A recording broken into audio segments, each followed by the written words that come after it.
In Canóvanas, only 30 kilometers from the capital, many are still waiting for help to arrive. Orlando Mejia and Elliot Velasquez consider themselves luckier than some. They have water. Others on the island are so thirsty they're forced to drink from the creeks. Proof, Mejia says, that the U.S. treats Puerto Ricans like second-class citizens. They've done it throughout history, he says, and now it's more evident with Hurricane Maria. 35 flights a day are landing in Puerto Rico, carrying vital supplies and aid workers, but it's not enough. Friday, in the capital, the mayor of San Juan appealed to President Donald Trump. Do more, now. Do more, now. Hurricane Maria 2017.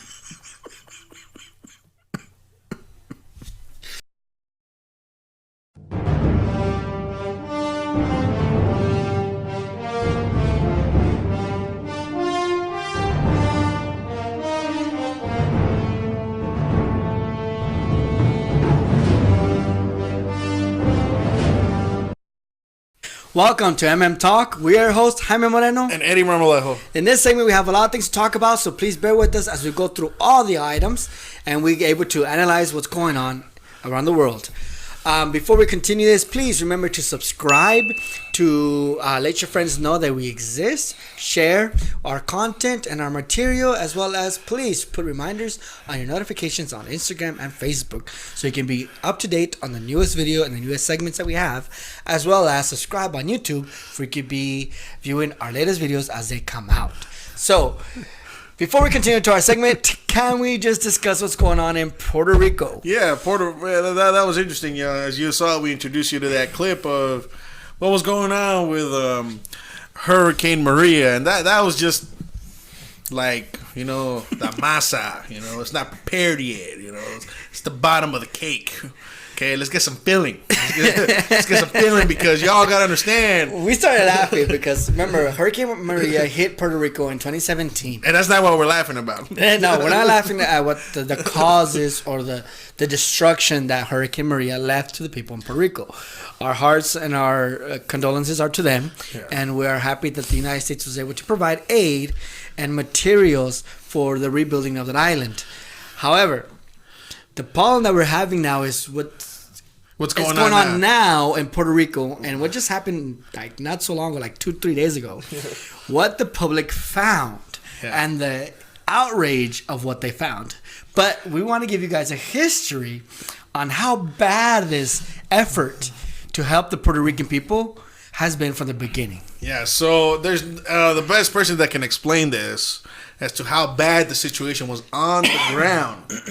It was current San Juan mayor and future gubernatorial candidate Carmen Yulín Cruz. Now, Mayor Cruz, can you please tell us what the situation on the ground is? Was in 2017. Oh, yeah, it was on the ground. I am darn being politically correct. I am mad as hell. San Juan's mayor this afternoon making an emotional plea directly to the president. I beg you to take charge and save lives. We are dying here. And I cannot fathom the thought that the greatest nation in the world cannot figure out the logistics for a small island. Ripping into FEMA for not. So, as you heard, she's mad at President Trump. That's hard. Yeah. She's mad at President Trump. She's mad that there's no logistical problems, even though there were 35 flights a day heading into the island of Puerto Rico at the time of Hurricane Maria, delivering hundreds of pallets of supplies and aid and anything that was needed. Right, President Trump, and many times he said that the aid between him and then governor of Puerto Rico was excellent. The FEMA response was excellent, but not for the mayor. No, as you guys heard, Mayor Carmen Yulín back in 2017 was mad. Mad as hell. Mad as hell, as you can hear from her own words, mad as hell. So mad that what was going on in Puerto Rico at the time in 2017 was genocide. Yeah, let's get it. Let's hear it from her. Actually, let's hear it. We are going to see something close to a genocide. For the love of God, don't be melodramatic. But you'll find out why I'm saying these things. You think I'm being cruel? Okay, so now after that speech, there was back and forth between President Trump and the mayor of San Juan, right? President Trump said, it's not his fault or FEMA's fault. It's the island's fault for not being prepared or not having the capability or the knowledge and the know-how in how to distribute the aid provided by FEMA. San Juan mayor throws it back at Trump and says, no, you're a liar. We're doing everything on our best. You guys are the wrong. You guys are the ones who are making it harder for us. And so on and so forth. And the genocide and the pain and the destruction and the death and all that stuff. She keeps referring to that throughout the recovery of Hurricane Maria. However, what just happened 2 days ago? All right, Eddie, what happened 2 days ago? Let's find out, Jaime. What did happen 2 days ago? In Puerto Rico. Bar, they cranked open the warehouse. Then applause raining down from an infuriated crowd. Tonight, thousands of Puerto Ricans suffering from the aftermath of powerful earthquakes just discovered there's an entire warehouse full of items donated following the wrath of Hurricane Maria. The cache of goods located just miles from the epicenter of the latest quake on Puerto Rico's southwest coast has been sitting there for nearly a year. Meeting. Diapers, baby food, sanitary wipes, bottles, and pacifiers. Meeting. Outside the complex, a desperate crowd cannot understand how all this help could be right in their backyard the whole time. It's like, how can this be happening? Rafael Gonzalez's group, Profesa, collected supplies to help Hurricane Maria victims and is now doing the same for those devastated by the earthquakes. What is the human impact of this mistake? Yes, what is the human impact? We saw it on Maria. We saw what happens when you don't deliver the supplies that people need. People die. So yes, when you don't have supplies being delivered, you're at the verge of genocide. So, San Juan Mayor Carmen Yulín Cruz, where is your indignation now? Where is she? Has anybody seen her? Is she in a bodega? Hello. Where is she at? So for 3 years, Jaime.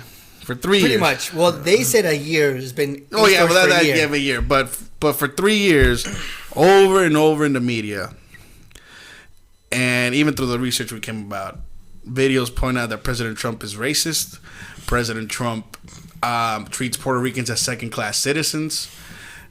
Alexandria Ocasio-Cortez calls them monarchical since they can't vote. Mm-hmm.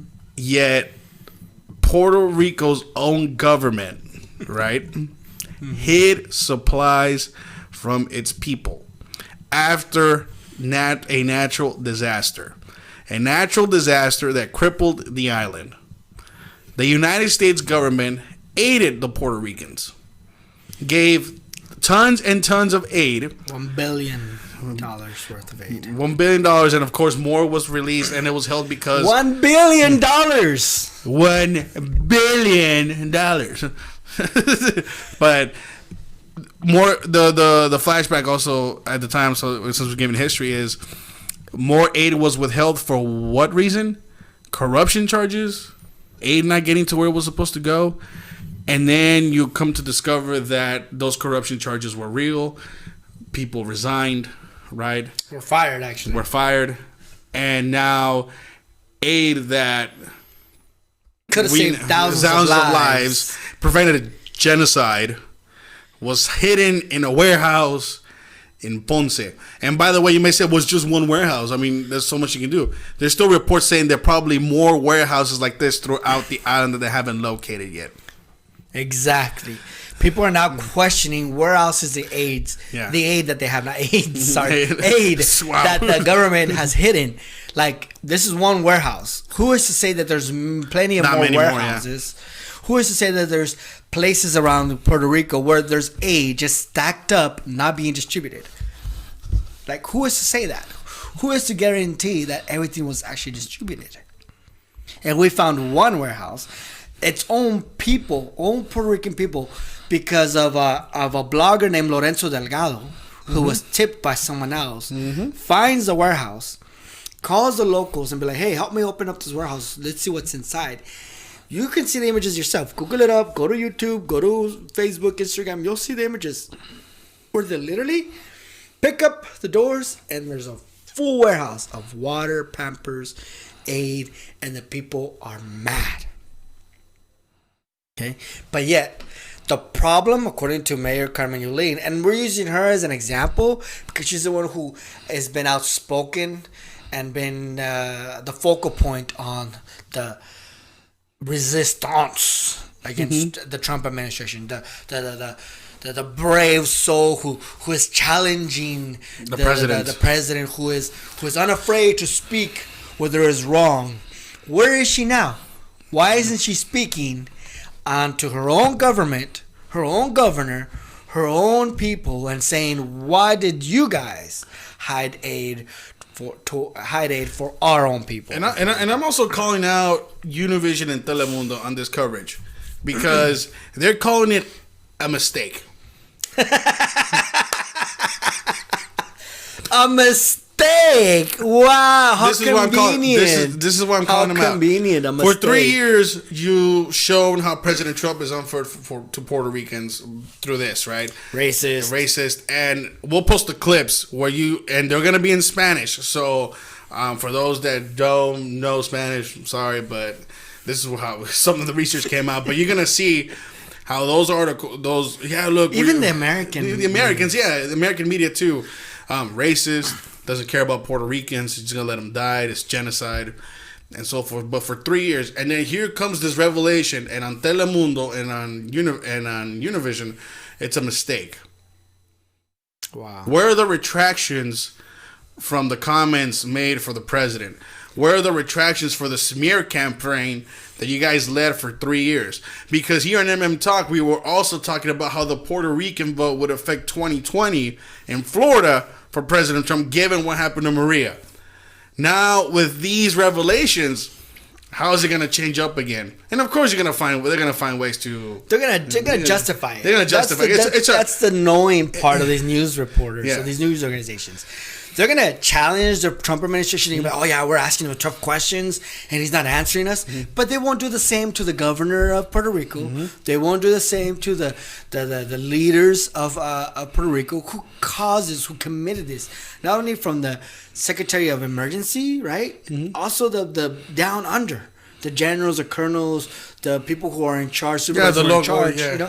Why not? They're not going to go ahead and question them directly. Hey, why did you hold aid? Mm-hmm. They're not going to do the same resistance, the same tough questions, the same rhetoric and force like they use against President Trump and the administration and FEMA and the colonel who is in charge of it.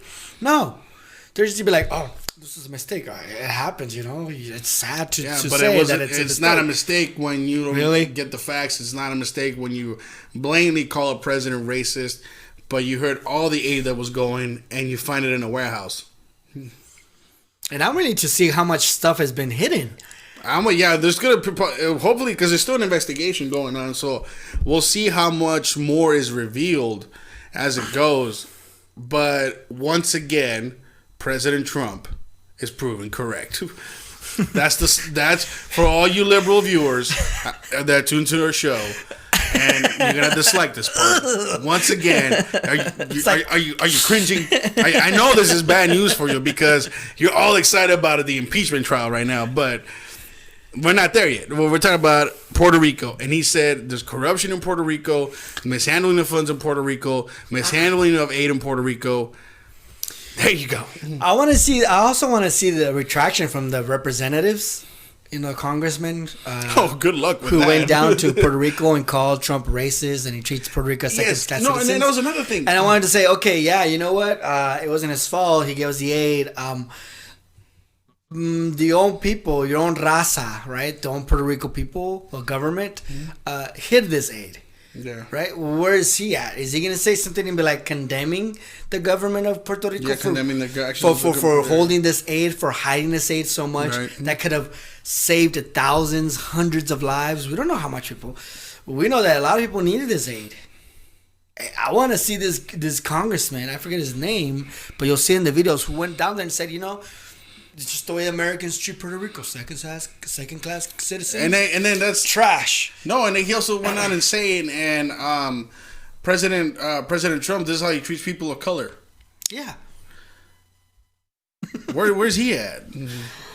Oh my God! I know he's from Illinois. A Democrat from Illinois. Yeah, he's from Illinois. He's a congressman from Illinois. So let's just look him up right now. Yeah, well, he's looking at him up. Pretty much, he went down there, and in English and in Spanish, he pretty much said that this administration is blatantly racist because look at the way they're treating the Puerto Rican people. I want the indignation from the Mayor Yulín, the indignation from the congressman from Illinois, the indignation from all media outlets towards the governor of Puerto Rico. Just like you don't believe the BS from Trump saying, oh, we're doing a good job. She is saying we're doing a good job and we didn't know about it. BS. BS. Right? Call it BS. They knew what they were doing. You don't just magically disappear things. You don't just lose pallets and pallets and pallets of aid. You don't. Okay? You know where it's at. You know where you hit it. Don't act like you didn't know. And I'm not surprised that the director of emergency resources came out in the radio in Puerto Rico and said, you know what? The governor of Puerto Rico knew about it. A lot of people knew about it. And he was mad the way he was fired because he said, you know what? We all knew it was there. We all knew stuff were there. But now they fired me because people got mad. Uh-oh. If we think, there's conspiracy within the Trump administration, don't you think there might be conspiracy within the Puerto Rico government against its own people? Really? Is it just me, or is it the hatred of this administration so deeply rooted that they're willing to hide aid for citizens who are in need of it? Yeah. Just to try to portray that this administration doesn't care about them. I think is it that evil? No. That are you trying to say that the administration in Puerto Rico hid aid just to smear Trump? Any liberal, or not liberal? Sorry, the administration in Puerto Rico disliked the Trump administration. Right? I think that's too much of an extreme argument. I don't want to go down that road because literally the mayor said, "Yeah, it's conspiracy, but like we need the facts first to." We need more investigation and let's wait for that. And if it is, then it is, but I think that's too, for me right now, it sounds too extreme. It sounds too good to be true. But it wouldn't be something out of left field, but I will need more evidence to support that. Like, why did it sit on it the whole time? I would like to know why. The question is, what was the purpose of hiding tons and tons of aid? And if they come out with like, oh, we forgot about it, oh hell no. Oh hell no. You don't say forget about it.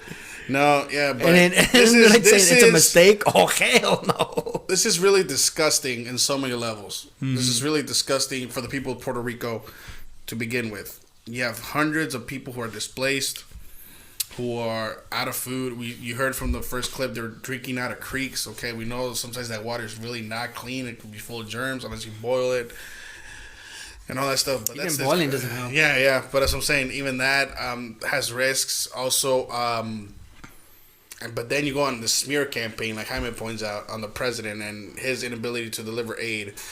Just 3 years later to find out it was hidden in a warehouse. How do you Puerto Ricans that happen to be viewers and you happen to be a Puerto Rican descent or connected to somebody in Puerto Rico, how do you guys feel if you also were responsible for the smear campaign with these revelations that just came out? How do you feel? Like, how do you react to that? How do you retract everything? Will you retract everything you said? Will it change your mind on the president when he tells you that I send aid, and then you find out that it's Puerto Rico's own government that actually hid the aid? How do you guys feel about that? I mean, how do you viewers feel about that? I mean, it's pretty bad. It's pretty bad. And I question you guys too, because you guys are quick like this to jump on, oh, Trump's racist, oh, Trump's this, oh, Trump's a traitor, oh, Trump's that, and once again, he's proven right. Yeah, and not only that, I mean, it's not just so much about Trump, also about the way Americans treat Puerto Rico, right? About how the country of America treats Puerto Rico. It's, territory, right? Because Puerto Rico is a U.S. territory, right? It's part of, in the woke term, it's a colony of the United States, right? Yeah. The indignation here is that you go on and smear campaign like Trump, like Eddie said. I mean, I'm not defending the administration, but I'm just saying, okay, they did what they could. They provided FEMA. I'm more concerned about the FEMA operators, right? The FEMA people who have to send this out, who have to get the supplies, who have to work and buy and purchase and send it out, right? Which costs hundreds and thousands of dollars to buy material, to load up the planes, to gas up the planes, to send soldiers, send help, deliver and distribute. It costs money, time, and it's a big logistics. Yeah, but it's a federal thing. operation, and it's sad that these people could go on the news and say they're not doing enough. We're dying. We're fed up. They hate us. They don't want us. When the own government is the one who's holding. Yeah, but you have That's the indignation. The own government hold up everything and blaming someone else. Yeah, I get you, but you have to defend the administration 100% on this. You have to. FEMA's under executive control. Of course, I understand. So that. it's not. This is one of the instances you have to go all gun ho defending the administration, 100% behind the president on this one because he directed FEMA, the logistics were there, people got the aid, and the government of Puerto Rico did what they did. Sure. Okay, it's a sad day. It's a sad day for Puerto Ricans. But to you viewers out there, leave comments on how do you guys feel about this revelations about Puerto Rico? How do you feel about the Puerto Rican government? You know, they're always advocating for statehood or independence, whichever, depending where side you're on. They're saying they don't have a voice. But how do you? I mean, I'm not saying you're not gonna get your voice anytime soon or anything like that. You are U.S. territory, so you ought to be allowed to. I mean, I'm by that. But it's how do you question? How do you reconcile that? How do you reconcile that? Like, how do you? The whole rhetoric of Trump is the racist. He doesn't like us. He's cheating us of our aid, and turn out to find out that the government has been keeping the aid. Thank you for winning. How do you reconcile that, right? Yeah. So the news media, the news outlets, your own leaders in Puerto Rico blame the administration for being racist and don't care about Puerto Rico and never doing enough. And it turns out that all that not enough and all that aid that was never given was actually given and was just sitting there, not being distributed. How do you reconcile that? Yeah, so leave your comments below. Let us know how do you feel. And anything you want us to expand on, ask us directly. Just feel free to shoot us a message and we'll get back to you. But yeah, that's Puerto Rico. So we wish you the best, people of Puerto Rico. We wish you the best. And may this outrage lead to the truth. And may God bless you all. I don't know what to say. Yeah, so let's just move on to our next topic, which will be another caravan. So we have a new caravan, our first caravan of 2020. Migrant caravan once again coming from Central America. They met at the Guatemalan border. You know, the same border where the Mexican government has just reinforced, putting money into that infrastructure. Well, they rushed it. Well, majority of people did. And they clashed with members of the National Guard of Mexico. Of course, led to several arrests. And Jaime walks through it. So pretty much thousands of migrants created another caravan, right? Thousands of migrants created another caravan. This time, the Mexico government it's letting them in. They're like, yeah, you can come into our country, but you need to get your paperwork in order. You need to get your visas to be able to cross the country. We need to get documentation so you can, cross our border.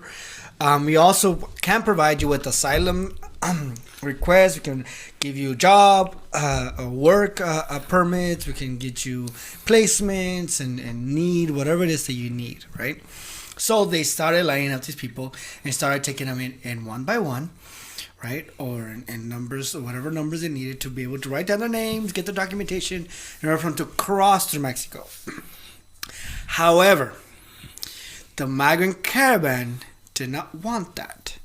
Instead, they got frustrated with the process and began rushing the Mexican border with Guatemala. As the images will show you, the migrant caravan started not attacking in terms of battle, but started throwing rocks, started rushing the gates, pushing through the lines of the Mexican National Guard. And as the image is showing you, they're just trying to push it. We have images where we have the National Guard and the migrant caravans just on the fence, just pushing, like pretty much pushing one another. The Mexican Guard trying to hold their place, and they succeeded in holding their place. They succeeded in avoiding the large number of migrants crossing into Mexico. Now, of course, there are some people who were able to get through, who were able to cross through, hop over, or rush to the guards, but pretty much 98% of the population were detained and then were sent back to their countries of origin. Now, the news media outlets will tell you that Mexico is now the new border security for the United States, specifically for the racist, anti-immigrant President Donald J. Trump. They will not tell you, though, that Mexico is now implementing and enforcing their own immigration laws. Right. And to the deterrent or the frustration or the disillusionment or whatever you want to call it, to all you liberals, Mexico is enforcing their immigration laws. Just like any country in the world will enforce their own immigration law, Mexico is doing the same thing. Right. So the news outlets, which is like 90% of the news outlets, are going to tell you that Mexico is being racist, anti-immigrant, and doing the work of the U.S. government and the Donald Trump administration. Right. And contrary to the people who actually live in Mexico and the president of Mexico, who are saying, no, we're just keeping order. We want everyone to come into Mexico. They can stay if they want to. They can work here if they want to. If they want to go to the United States, they're more than welcome to the United States. But we are going to take control. And we're going to have control on who's coming in. And we're going to get visas and work everything through our own immigration laws. The people of Mexico agree with that. Majority of them, as we present here in MM Talk, more than 50% of the Mexican people want an orderly, a rule and a done right, done legally. Come in, get your documentation, get what you need to do, get your visas, and then stay and work in Mexico or go to the United States and ask for asylum, but do it in order. And these migrant caravan are insistent, and they refuse to follow orders, and they want to tear down the gates and just rush through Mexico with no care. And a lot of the people who were interviewed actually covered their faces. Yeah. A lot of people covered their faces because they didn't want to be interviewed by the Mexican news outlets and international news outlets as why they were wanting to rush the border. And a lot of them were willing to stay in Mexico as work work permits. Yeah, and what's different about the coverage, right? The coverage of this particular caravan is that, and it was pointed out by Univision, right? That the first caravan, the ones that occurred last year, and even the 2018 one, the ones that we have the images of the crying children, right. the gas attacks, the injustice, and all so on and so forth. Yeah, and you could tune into those episodes too when we cover the caravans. Just go through our history, and it's like one of our first episodes. First couple of episodes, yeah. So they're there, but. They're saying that Jaime points out distinguishes between Mexico's more open arms, allowing people in and so forth, but then you also saw the violence in Chiapas. You saw the violence in, I forget where. Sinaloa. You saw the violence in Tijuana, right? Yes. So all these... We saw the violence with LeBaron family. The LeBaron family. So all these instances, right, have forced Mexico to take a more stronger stance. Oh, but LeBaron was gun control. That's a different subject matter. We did gun control on LeBaron, but also like how they killed the innocent people. Oh, okay. How the cartel killed children and women. Right. It's one of the arguments are saying. Yeah, I got you. But so we're going through the violence, right? The violence, yes, the violence and escalation of violence has forced Mexico to basically become more adamant and more double down, assertive. I was going to say assertive on immigration, and that's the thing. And for that. Like Jaime pointed out, they're being called the U.S.'s backdoor force to to their immigration policies and so forth. And also to point out how DHS officials are coordinating with the National Guard of Mexico, and Mexico's immigration and Mexican immigration law. And like I said, they're there to advise, they're there to help. And this is all legal because Mexico and Guatemala and El Salvador signed accords, right, as to allow assistance, immigration assistance by the U.S. and having officials in their territories, not enforcing the laws, but enforcing the laws of those countries and assisting in that. So it's not enforcing our immigration laws. It's assisting that country's laws. It's enforcing that country's laws. And in this case, Mexico's. In this case, Mexico. But the images you see now is Mexico detaining people, Mexico shifting people back, and it's something that it's like, well, what the heck? I mean, I thought you guys were the good guys. And I'm like, no, it's that everybody has the right to their own sovereignty. And AMLO, as presented in previous episodes of Diamond Talk, says there will be no more illegal crossings or people walking illegally through my country. It's just not going to happen anymore. We welcome you with open arms through, like Jaime says, a proper legal process. And that's it. So, once again, to those who view our immigration laws as evil and twisted and they're the works of a white supremacist president, question Mexico, question Guatemala, question El Salvador, or better yet, question the previous administration who happened to deport 3 million people. The most of any president in U.S. history. Trump is not even close to Bill Clinton. Not even. Damn, Trump, you suck. You bad. Terrible job, Trump. Terrible job. Trump is the worst immigration enforcement ever. and it's funny. Worst deporter. Worst deporter in chief in history. I'm telling you, man. He's like at Obama. What? He's like at 200,000, then it's like barely 400,000, and then Obama's like 3 million people. Obama's the king, and Joe Biden too, because he was the vice Joe president. Biden. That's the thing. Like, okay, Mr. Dirty Joe.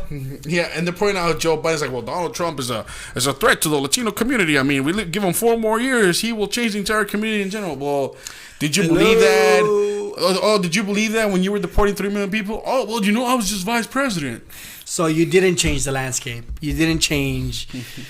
You didn't affect Latino communities by deporting 3 million people. Yeah. So, once again, we give, in MM Talk, we give previous examples of Mexico, right? This is the big one because of caravan flying through Mexico. But we gave you examples of Chile. We gave you examples when the protests were in Chile. We gave you examples in Ecuador.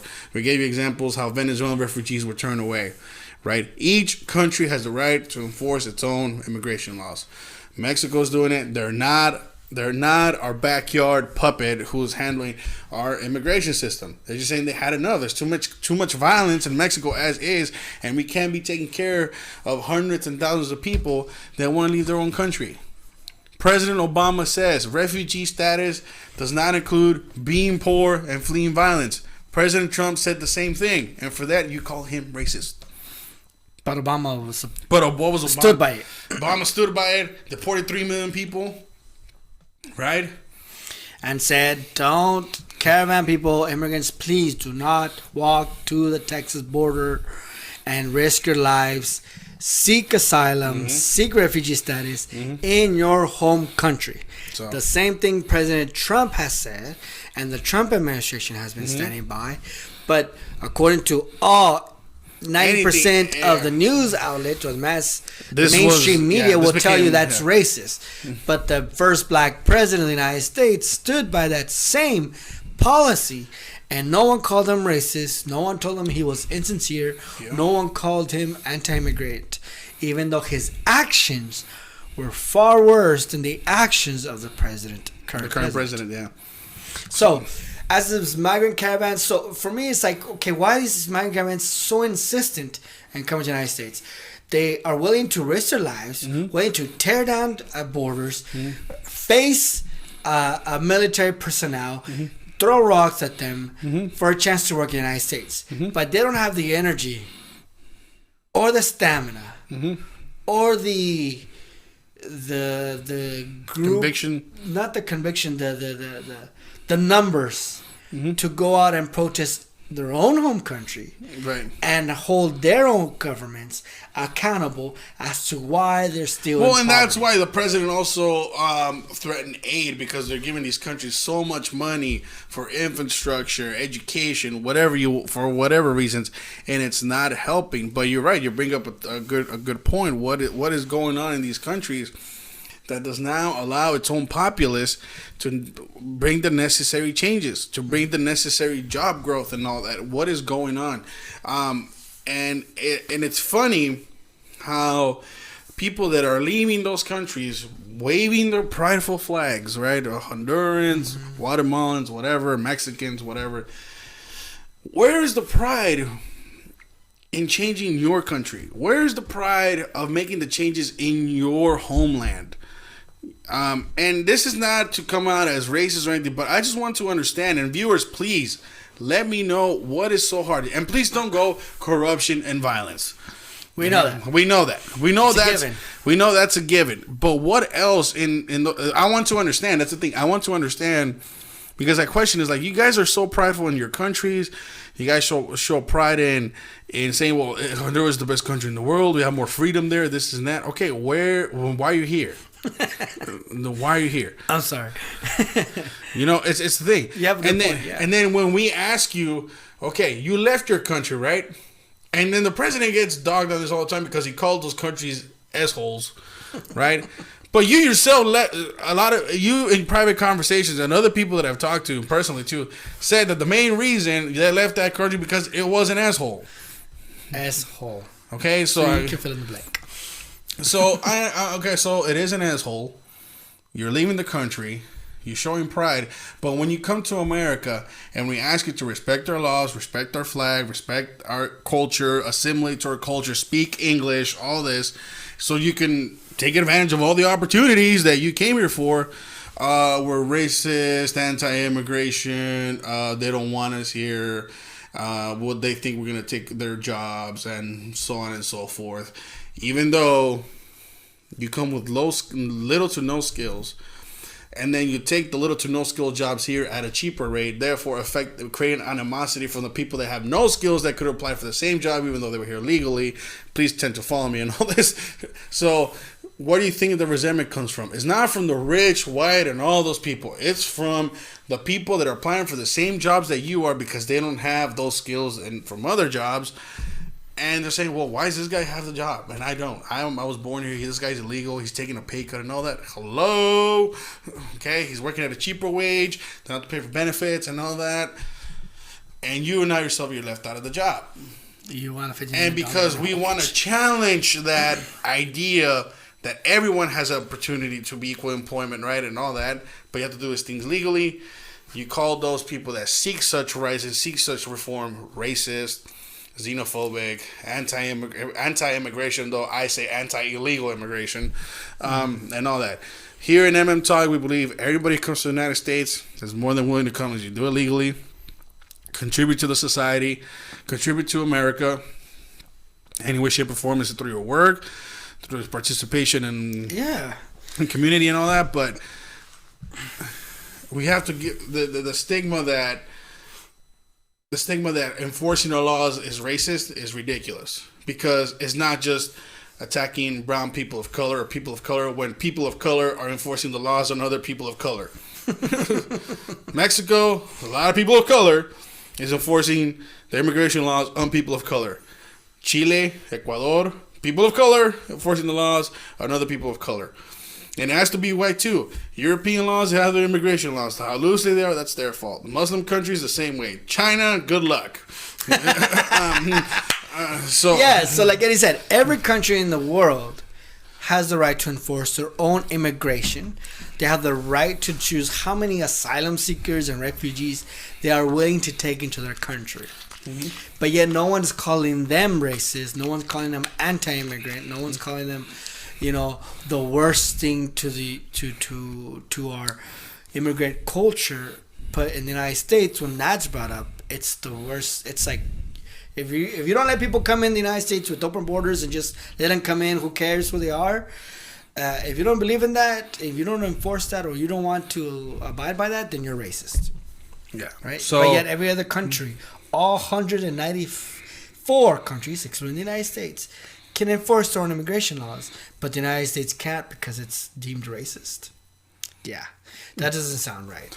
And like Eddie says, I mean, we're not against immigration. Everyone can come into the United States. If you come in here illegally and you're in the United States illegal, we wish you the best. Don't get caught.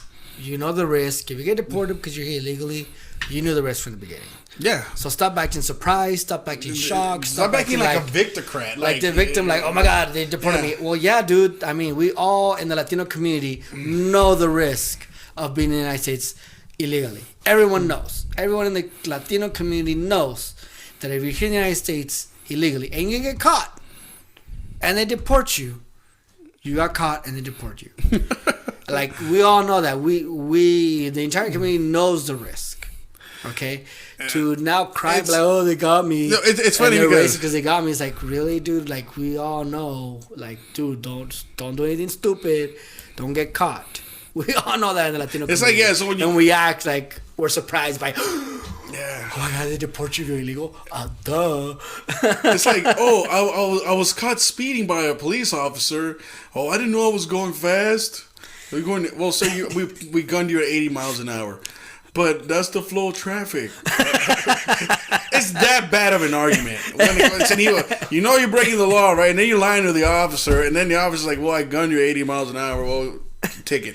Yeah, that's the thing. You knew what you were doing. I mean, you know what you were doing. The risk. You know the risk. People who have been if you're 20, racing, you know 30 the risk. years, you know the risk. Okay, yeah, so. We all know the risk. Yet it hurts that a lot of people get deported, and some families are separated, which is the worst. Which is the worst. But we knew, and you knew, and you were aware of the risk of being in the United States illegally. Whoa. Okay. What's up with like this insistence and force to come to the United States? And that is my question. Yeah. So viewers, why are they forcing themselves to come to the United States? Let us know, viewers. Yeah, I know a lot of you are Latinos, so let us know why. If you know people that come here illegally, and you get that answer, right? And look what the administrations have said, and then analyze that, right? We all get it. We all want better lives for our children and so forth. But to understand the debate itself, listen to what people are telling you. Listen to what our leaders have said, and then put blame where blame goes. It's not just one person; it's a lot of people. So, leave your comments below on immigration status and immigration caravan, and what do you think about the subject. Now, let's move on to our next topic. Alexandria Ocasio-Cortez, and Lord have mercy. So, whether you believe it or not, and we're about to find out, Representative and Democratic Socialist sweetheart Alexandria Ocasio-Cortez claims that there is no left party in America. Now, we're all under the impression, right, that the Democratic Party is the left party in America.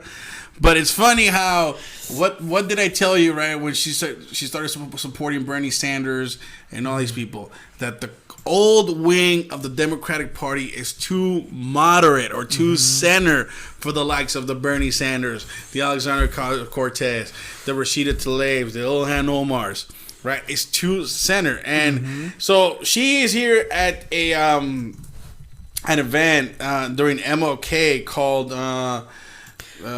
Blackout for Human Rights. That's the organization. That's the organization. So they're hosting the event for MLK, right? And she's having this interview with this journalist, right? They're just talking.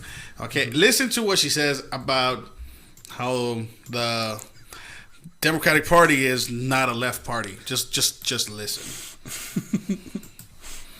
But another conversation is, I actually believe certain things. That's right. And so, like, if I were to ask, why is it that the Republican Party is not annoyed by its activists and the Democratic Party is, I would have to point to the presence of Wall Street in both parties. Just so you guys can get a little review too, they're talking about what does she feel, what is wrong with activism in the Democratic Party, and she says that it's annoying. For Democrats, to be activists, okay? So, but here we go. And whereas, you know, you have a coalition of people in the Democratic Party, some of whom, like yourself, you know, represent, you know, those further to the left who actually, you know, question, you know, our future under capitalism. Take on the power. All the way to people that, you know what I mean, actively, you know, believe in Wall Street, believe it's a good thing. Last, you know, Democratic president believed it was a good thing. Whereas on the right, it's not like that. There's no questioning of it at all. Yeah, and, you know, in what you said earlier, too, I wanted to go back to what you said about our left party. We don't have a left party in the United States. The Democratic Party is not a left party. The Democratic Party is a center or center conservative party. We do not advocate for, we can't even get a floor vote on Medicare for all. Not even a floor vote that gets voted down.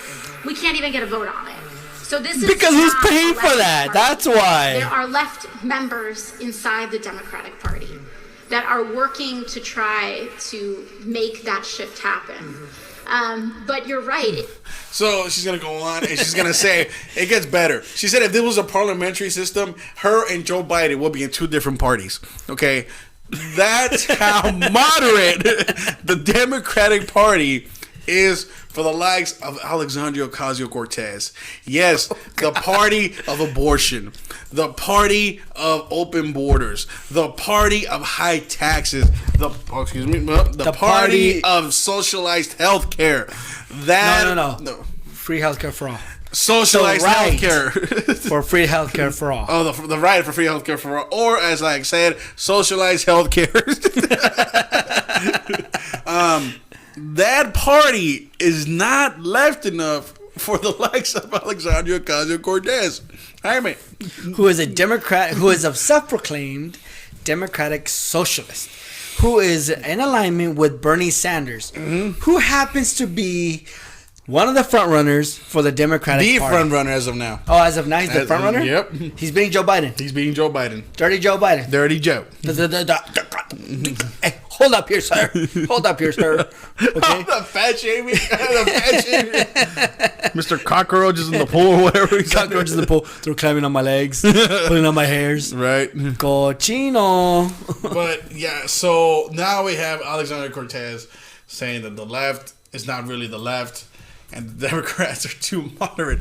Jesus. She literally just said the Democrats are center conservative. Last time I heard that was what? Back in I think the last center conservative president was JFK. Because LBJ, centrist? Yeah. LBJ started this whole Great Society thing where he literally created welfare state. LBJ. He created the welfare state. And then after LBJ was the next Democratic president after LBJ was Carter. Okay? Carter was the next one. He was another liberal. And then after Carter was Bill Clinton. Okay? Another big liberal. And then Barack Obama, which is another big liberal. Okay? Those people are too moderate for Alexandria Ocasio-Cortez. So now those people are too moderate for Ocasio-Cortez. Yeah. Okay, and honestly, for me, I think Ocasio-Cortez just says things just to get attention. She's an economist major, okay, for goodness sake. From Brown. From Brown University, okay, a top Ivy League school. Majors in economy, but yet believes that socialism is the answer to all our ills. But yet she forgets to mention that all those countries who tried out and actually tried to implement the ideology of Karl Marx have done worse, have actually collapsed. And with that point, let's see how she feels about businesses, right? Because this interview just gets better. Let's see how she feels about businesses in America and billionaires. Oh yeah, her take on billionaires. Yes. That charity is insufficient.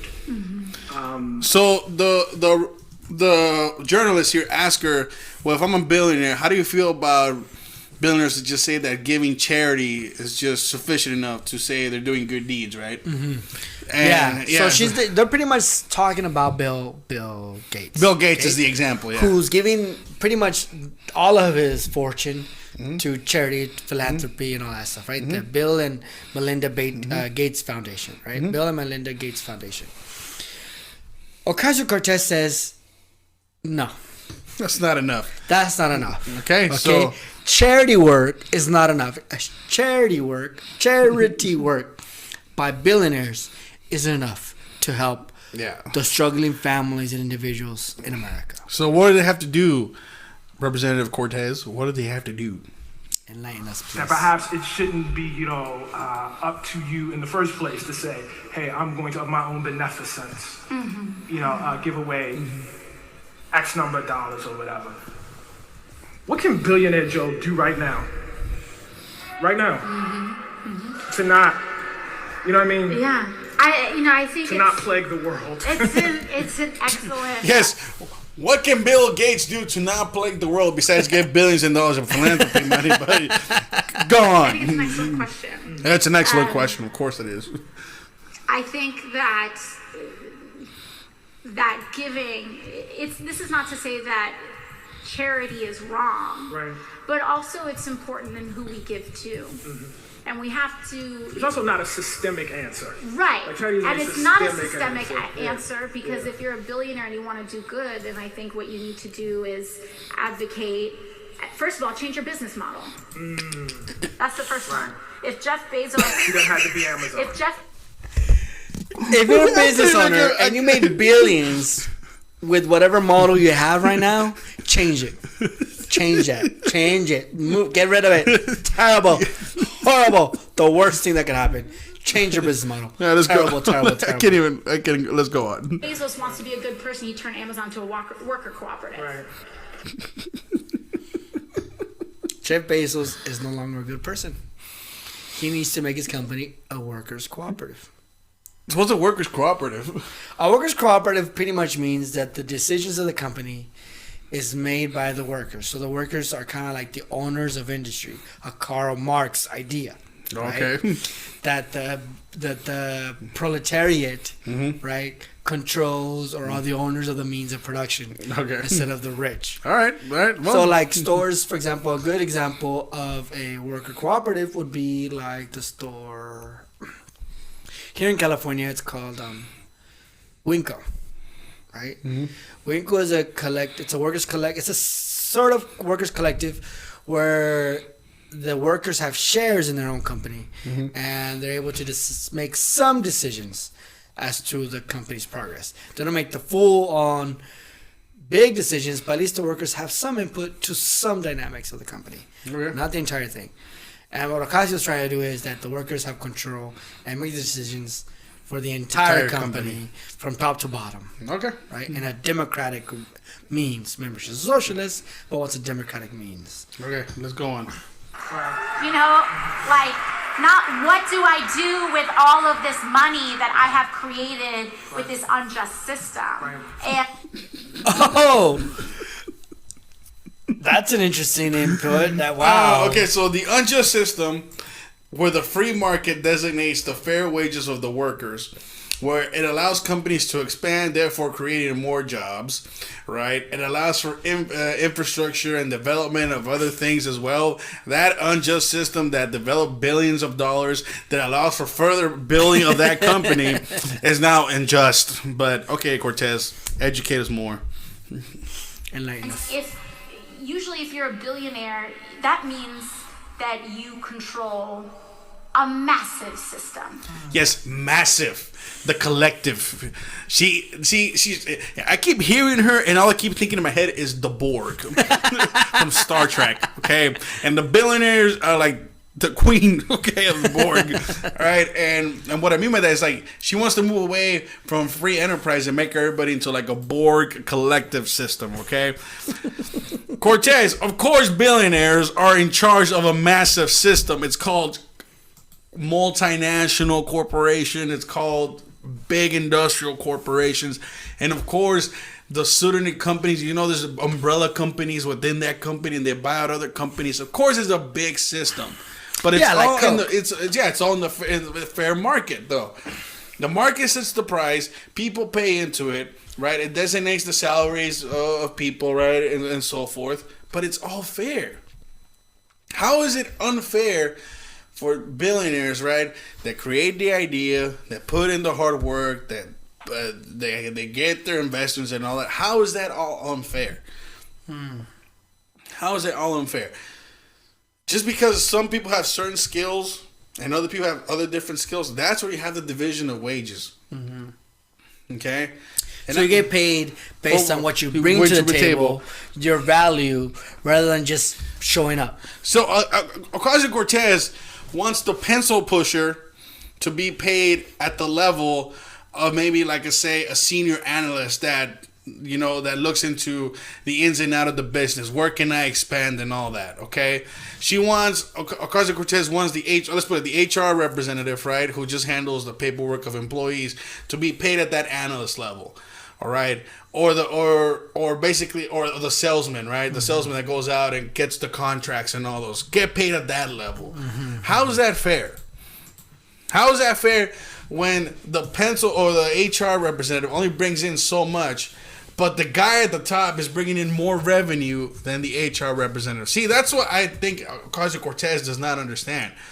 It's not that you're bringing in what you're worth, and the best example is sports, right? If you're a great player, true, you get paid what you're worth, because not only are you putting butts in the seats, you're selling gear, you're getting promotions, you're getting contracts, you're bringing so much flair into that particular team that your worth goes up. That's why a lineman is not paid as big as a quarterback, if you're talking football terms. That's why Chicharito Hernandez, for all you that follow soccer, is not paid at the level of Lionel Messi. Because according to Cortez, Chicharito and Messi should be paid the same, right? Because they're both soccer players. But no, one is bringing more revenue than the other. Remember when Megan Rapinoe was like, why do women's soccer get paid so less? Because men's soccer brings in more revenue. Because you're gonna call me sexist for this, but yes, men's soccer is way better than women's soccer. Just look at the style of games. Okay, that's sexist, Eddie.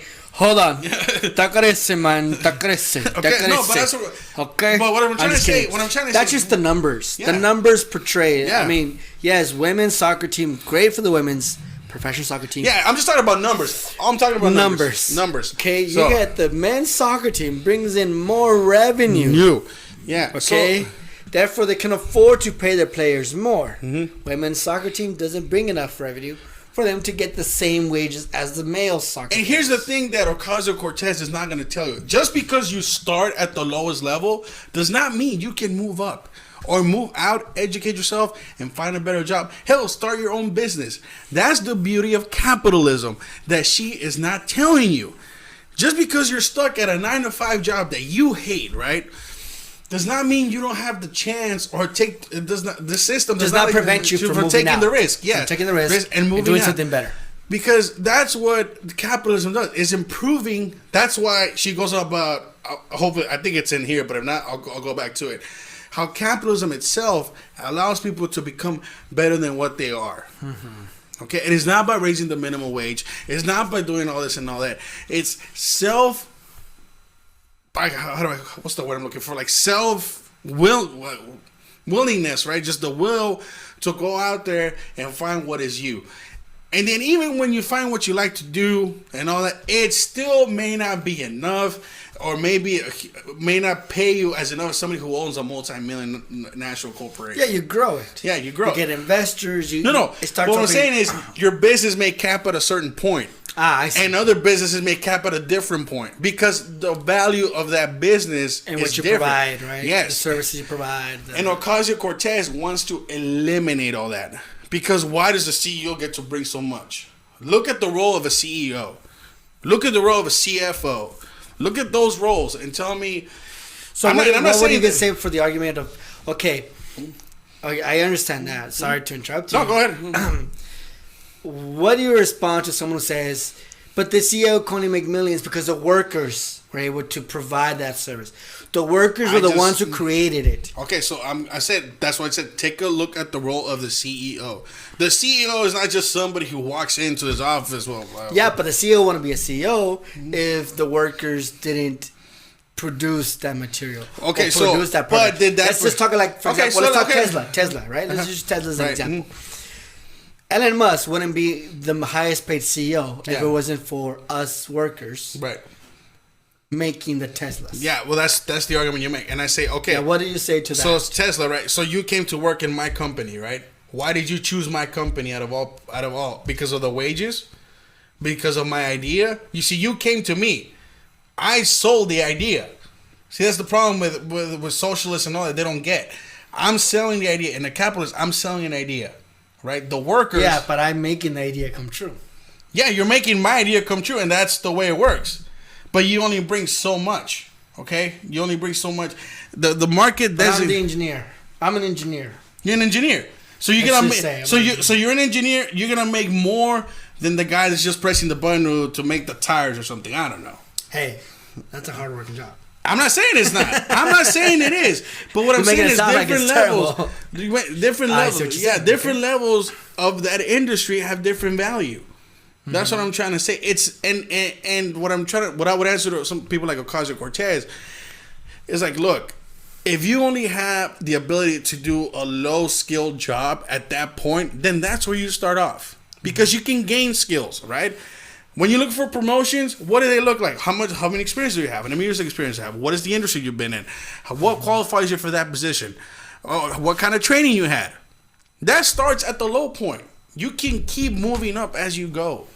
As you experience, but as you're exactly. Yeah. So as you educate yourself, either through the work or just work experience, work experience. So what Cortez is trying to do is trying to eliminate all that. The CEO has to is exploiting the workers below. No, that's not really the case. I mean, you're gonna have those that do because the companies who are exploiting, yeah, are the companies who are pretty much creating their products across the seas.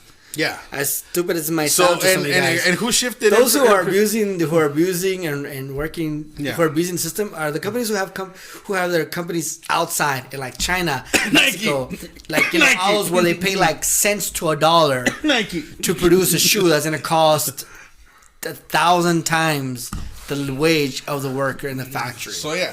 Those are the companies that are abusive, and those are the companies that Ocasio-Cortez should be like, y'all need to stop. Yeah, so those not change the whole business model across the board for those who are actually trying. Like for example, In-N-Out. In-N-Out in California is a staple. Okay, if you come to California and you don't eat In-N-Out, you have not come to California. First of all, I go to Five Guys. Like I said, In-N-Out is the trademark of California. Five Guys. You can't see California without In-N-Out. I know. In-N-Out is a burger joint, and they pay really good salary. Mm-hmm. They pay really good salary for their employees. I've known some people who make up to like $20-some working at In-N-Out. Okay, you think, wait, how is a burger joint paying an employee $20 an hour? Because a burger joint produces enough money, enough sales. Exactly. Like if you go to In-N-Out, it's like you literally either wait in line for a couple of minutes to get your food, or you're in the drive-through lane waiting in a long old line to get your burger. Right? In-N-Out is a company that's able to pay their wages to their employees at such a good rate. Because of the business. Because of the business. Because of the idea. They can do it, yes. Exactly. And they wish to pay their employees. If Amazon, which Ocasio-Cortez uses as an example, of Jeff Bezos being the most richest man in the world right now, is abusive, it's because he needs to change the way he takes care of his employees. Right? If In-N-Out, who doesn't even make $1 billion yet, and I say yet, is able to pay their employees a good rate, that's In-N-Out's decision to do that. Mm-hmm. Don't punish In-N-Out because Jeff Bezos doesn't want to pay their employees a higher wage. But yeah, congratulate In-N-Out and be like, you know what, In-N-Out is one of those few businesses that pay their employees well. Don't punish In-N-Out because of Jeff Bezos.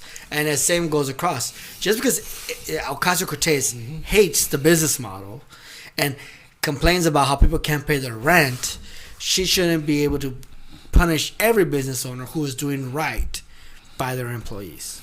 Yeah. Right? Yeah. And she uses an example, and right here, we'll post it on Name I'm Talking, one of our feeds. Literally, she says that, people will go to Jeff Bezos and work for Amazon, and they can't even pay rent. Well, hello. In your state of New York, it's controlled by Democrats. Democrat governor, Democrat senators, Democrat Republicans, Democrat leadership, blue state, who always votes blue in every presidential election, and your own people can't afford to live there. The party who wants to raise minimum wage and who believes in justice and change the work model, which you're the party who belongs to, well, their policies implemented are not working. Yeah. So you guys gotta. So whose fault is that? Jeff Bezos? No. So to summarize it, this how Ocasio-Cortez believes that the left is not too left for her. Okay, whatever. It's still. Why are we making her important? Why are we making dumb people famous? Because she you could call her dumb, Jaime, but people are listening. She's invited to these forums. Listening. Yeah, Yes, people are listening. I know. What I'm trying to get to the viewers is like, look, we understand that you may not be making enough money. We understand that you have maybe a family of 4 and a minimum wage job is not giving you enough. And you think by raising the minimum wage is going to help you out. No, it's not. Because you know what's... Ask Bernie Sanders what happened when he raised the wage on his own campaign to $15 an hour. He laid off people. He had to cut hours. And those people that got raises, guess what? Their hours were cut. It doesn't work. It leads to job losses. Every economist has pointed out that raising the minimum wage can lead to job loss because... And if it doesn't lead to job loss, it leads to downsizing, right? Which is job loss. Inflation... Cutting of hours, and guess what? You're still gonna end up struggling. I believe it was in the Washington Post or New York Times. Hold on, Washington Post, New York Times. They're telling you that if we really wanted to adjust for inflation, the minimum wage, it would have to be at $22 an hour. So imagine that the minimum wage, and you had Rashida Tlaib asking for 20. Well, you have to be actually at 22 to be living a good standard of wage in America, adjusted for inflation, and. Damn, $22 an hour. So imagine you $22 an hour. Okay, As well, a cashier? I can't keep as a cashier. Okay, well, I can't keep all these workers. Ask McDonald's what they're doing. They wanted $15 an hour. Now I go to McDonald's, I can order in a little machine. What do they need cashiers for? We call it convenience, but job loss.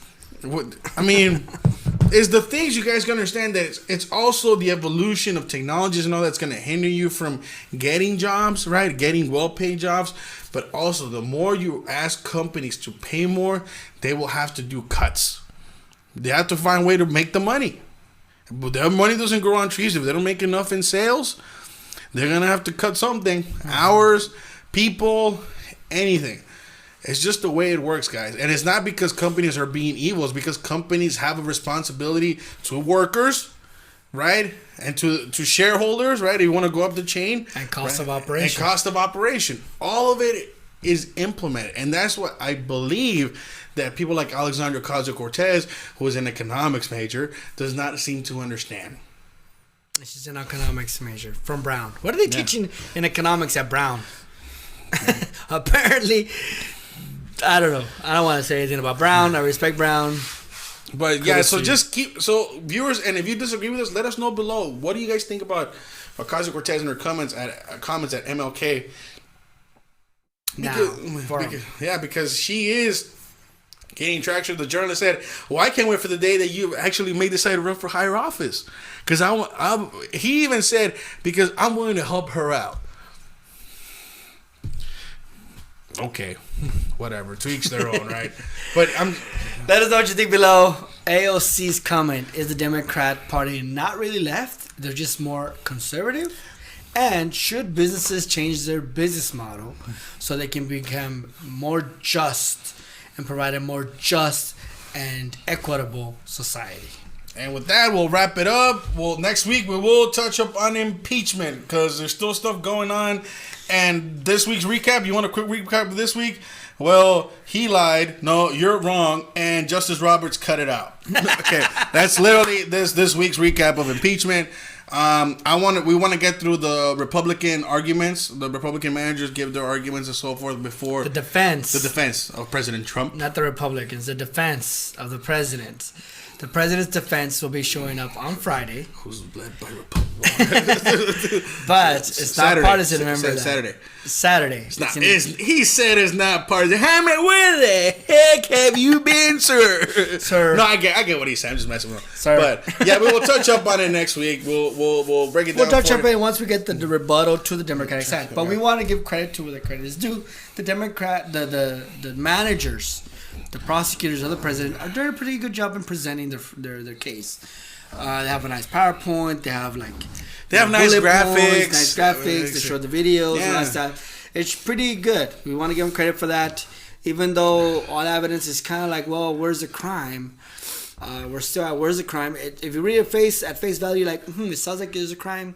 But if you actually analyze what they're saying and how they're presenting it, you're thinking, well, it looks wrong, but it's not really wrong. Crime. Because pretty much the way I'm looking at it right now, at this point in time, is the president asked for something or hoped for something to happen, and he didn't get it. So he sucked at bribery. He pretty much asked, hey, what's going on with the whole Burisma case? Mm-hmm. And Ukraine was like, oh yeah, about that, we'll see. And they never did anything about it. Yeah. And the president was like, well, I'm hoping they do something about it. And they didn't do anything about it. So I'm like, you suck at bribery, man. And you're a billionaire, you suck at bribery, dude. Literally. So the question... That's what I see it. Like, you suck at bribery, Trump. You suck at bribery. So the question we have to ask is the current... These are children learning. I'm just kidding. Is the current presentation by Democrats swaying Republican votes? And the answer is simply no. No. And how is it affecting independent votes? So we haven't had any polls yet. But the polls that did come out, one of the polls that did come out by CNN, it's too drastic. 56%, like, want Trump to be impeached, but there was a Gallup poll that showed that only 46% was on, like, CNN, Gallup. I'll go with Gallup. And Gallup is more trustworthy in sense of, like, they're the first ones who created political polls. Yeah. Right? Gallup. And it's like 85% of Democrats what I'm going to, but hey, what do I know? So, remember hearing him talk, the latest poll we had, like 46% did not want the president to be impeached, and 45% did. And we presented the facts, he went over the polls, and who the polls were asking. And then from that percentage point, 47 to 46 to 45, and then jumping to 51% and 56%, even other news networks were like, yo, this is way out of line. Yo, take it easy. Yeah. But we'll touch that on that next week. We'll touch base on next week. We will keep updates on it. If you're watching the impeachment, it's long, it's boring. It's forever. It's like, dude, I love watching politics, and I can't stand 10 minutes of that freaking trial. It's like, really? Like, dang. It's so boring. If you're not watching it and you just hear the highlights, do remember that 90% of the mainstream media is liberally biased, right? And we have academic evidence that there is bias. So, like we say, you be a critical thinker. You think for yourselves. Weigh what they're saying. And with that, we'll leave you. Thank you for tuning in for MM Talk. We are your hosts, Jaime Moreno. And Eddy Marmolejo. And remember, we're tired of it too.